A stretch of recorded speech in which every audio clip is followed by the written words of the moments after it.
Hi and welcome. This is Anna Bevan Gravely with NCFREE, and I'm joined by Charlie Miller, who's running in House District 19. Thanks for joining us, Charlie. I really appreciate you taking this time. Before we dive into the questions, is there anything that you'd like to share with our members? Well, thank you, Anna, for including me in your interviews. It means a lot. And, I decided to get into this race several months back. And, with the hand we've been dealt today, it's been very difficult to campaign or anything like that. But, I've been in public service my whole life. And right now it's about helping people and making sure our residents have what they need to survive this pandemic. And, being in public service with the sheriff's office now for 32 years, that's all I've done my whole adult life really is public service and help people in Brunswick County. And that's what I enjoy. And I want to be able to take that message to Raleigh in the North Carolina House. Awesome. Thank you. I'm just going to dive into the questions. Have you ever owned a business or been in a management position within a business? I did, and I briefly owned an embroidery business back in the early 2000s here in Southport, but I've pretty much been in management business within the sheriff's office since about 2001. I worked my way through the ranks from deputy sheriff up to chief deputy, which is directly under the elected sheriff. So, I've managed a lot of pretty big budgets. And, also I'm on the Brunswick County School Board. I'm in my fourth term with the Brunswick County School Board, which I really enjoy. And, I had some heartburn even trying to decide if I wanted to give up that seat to run for the North Carolina House. But, Brunswick County Schools has done a lot of great things, and I've been a part of that. And I want to be able to help across the state with school issues as well. Awesome. So would you say that the current level of federal and state taxation is too high, too low, or just about right? Well, Republicans in the General Assembly, they've taken dramatic steps over the last 5 to 10 years to reform the state's tax system and relieve the tax burden on the businesses. We still have a lot of work to do. For example, North Carolina is one of the dwindling number of states that collects a franchise tax, a statewide property tax on businesses. This is a tax that hits North Carolina-based companies and businesses with significant investments of capital and workers in the state. The franchise tax, it hits a business before they've earned their first dollar for the year. We should continue to take steps to reduce that tax burden on businesses. Thank you. Do you feel that it's appropriate for state or local governments to offer incentives to private businesses in consideration of locating, expanding, or conducting business in a specific part of the state? Well, incentives, the way I look at them is they're a necessary evil. As long as 49 other states plus cities and counties nationwide offer incentives to attract new business, we have to do that as well. But North Carolina cannot disarm. Doing so puts us at a competitive disadvantage to our neighbors. Fortunately, because of Republican tax reform, deregulation, and our first-class university and community college system, we're attractive to businesses. So, they're a necessary evil, but we have to have them. Okay. What would you describe, or how would you say or what would you say the key principles of free enterprise are in our economic system?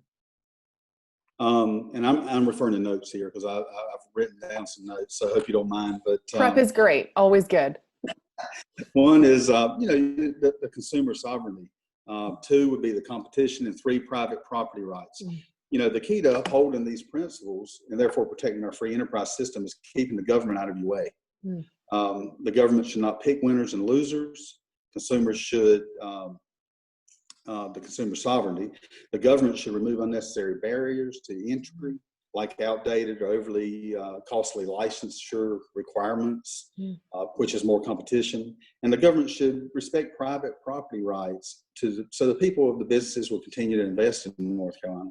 Don't tell people how to do the business. Yeah, awesome. And this next question is pretty timely with the conversation that we're having during the coronavirus on a federal and state level about how to get the state back to work and reopening the state for business. In your opinion, what is the appropriate balance in the scope of federal and state regulatory requirements on business? And what, in your opinion, is the best way to balance the appropriate protections without impugning economic vitality? Before I answer all that, I've Yeah. been visiting a lot of restaurants this week, and in my area, and some in even New Hanover County, and it's time to let people get back to work. We're all adults here. You have to stay 6 foot apart, or recommended 6 foot apart. You should probably wear a mask when you go into places. And I was in a restaurant yesterday here in Southport, and they've got a seating chart already developed where their tables are spread apart. I mean, they have just gone above and beyond to ensure the safety of patrons, and these people are hungry to get back to work. So, with that said, to answer your question, the Republican-led effort in the General Assembly to cut burdensome job-destroying regulations on businesses is one of the most important reforms in our state over the past decade. The principle that we should continue adhering to is, if there's a federal regulation on something, the state should remove any duplicative regulations on the same thing. So if there's a stricter state regulation on some businesses, activity for some reason, justification needs to be given, and the regulation needs to be justified and reauthorized every 5 to 10 years, or should go away automatically. For every new regulation the government enacts, 2 existing regulations need to be reformed or allowed to go away. That's why I look at it. Yeah. So Charlie, if elected in November, what are your top 3 priorities as it pertains to the business community? Well, if the citizens of Brunswick and New Hanover counties choose to elect me to the North Carolina House, my top 3 priorities would be: 1, helping people get back to work. We've got to get people back to work as soon as possible. Helping small businesses recover from the COVID-19. And 3, continuing to lower the tax and regulatory burdens on job creators. So that would be my 3 top things. Awesome. Well, thank you so much for spending this time with us. Before we close out, where can our members go to learn more about you? I have a website. I'm on Facebook. I'm new to Facebook, I'm proud to say. Not the Facebook, but Facebook. And I do have a website that is www.charliefornchouse. No, I'm sorry. Let me correct myself. www.charliefornc.com. Awesome. NC.com. My email is charliefornchouse.com. Oh, I can totally see where that was confusing. Yeah, totally. Well, thank you so much for your time.